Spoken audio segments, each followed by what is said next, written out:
১৪৪০ টাকার সিলিন্ডার বলে বটে, তবে ২২০০ টাকার নিচে কোথাও সিলিন্ডার পাওয়া যায় না। ঢাকা শহরে ১-২ ঘন্টা লোডশেডিং থাকে, কিন্তু গ্রামে সেটা ১৪ ঘন্টা পর্যন্ত গড়বাদ। মাননীয় স্পিকার, মেঘনা আর তিতাস পাড়ের দেশ ব্রাহ্মণবাড়িয়া, ওস্তাদ আলাউদ্দিন খাঁ কিংবা শচীন দেব বর্মনের দেশ ব্রাহ্মণবাড়িয়া, কীর্তন আর বাউল গানের দেশ ব্রাহ্মণবাড়িয়া, ছানামুখী মিষ্টির অপূর্ব স্বাদের দেশ আমার বাউনবাড়িয়া, দিগন্ত জোড়া হাওড়ের দেশ বাউনবাড়িয়া, আবার তুচ্ছ বিষয়ে ট্যাটা নিয়ে মাঠে নামার দেশও কিন্তু ব্রাহ্মণবাড়িয়া। মাননীয় স্পিকার, বাংলাদেশের শিল্প সাহিত্য সংস্কৃতির রাজধানী বলা হয় ব্রাহ্মণবাড়িয়াকে।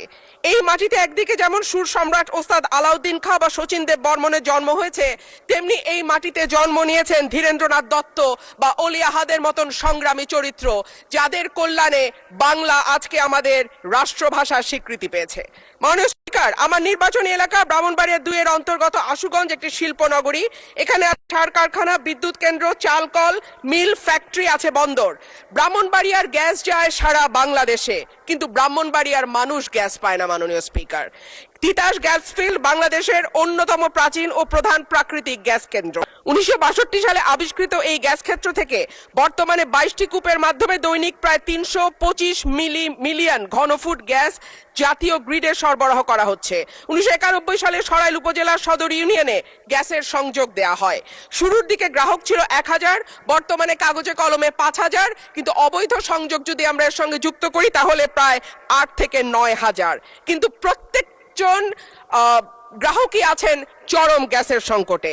সরাইল সদরে ১.৫ কিলোমিটার এলাকায় ৬ ইঞ্চি এবং ১ কিলোমিটার এলাকায় ৪ ইঞ্চি ব্যাসের পাইপ দিয়ে গ্যাস সঞ্চালন লাইন টানা হয়েছে। এরপরে পাড়ায় পাড়ায় ২ ইঞ্চি ব্যাসের পাইপ বসানো হয়েছে। কিন্তু সমস্যা হলো সকাল ৭টা থেকে দুপুর ২টা পর্যন্ত গ্যাসের কোনো চাপ থাকে না, চুলা মিটমিট করে জ্বলে। এরপর মন চাইলে গ্যাস আসে ১ ঘন্টার জন্য, তারপরে আবার রাত পর্যন্ত গ্যাসের কোনো খবর নাই। দেশে গ্যাসের সংকট আছে, তার উপরে শীতকালে গ্যাসের চাহিদা আরো বাড়ে। অন্যদিকে আছে অবৈধ সংযোগ।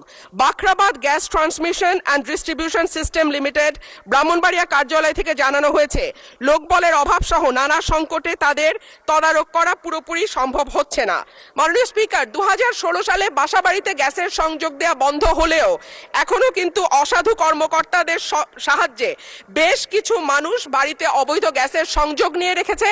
সরকার রাজস্ব বঞ্চিত হচ্ছে এবং যাদের বাড়িতে সত্যিকারের লাইন আছে তারাও গ্যাস পাচ্ছে না। শেষমেশ মাটির চুলা, এলপিজি সিলিন্ডার আর বৈদ্যুতিক চুলা ভরসা। কিন্তু মাননীয় স্পিকার, আমাদের জীবন মানের এখন এমন উন্নয়ন হয়েছে যে গ্রাম বা মফস্বল এলাকাতেও এখন কিন্তু মানুষ ফ্ল্যাটে থাকে, পাকা বাড়িতে থাকে। উঠান এখন অনেকটাই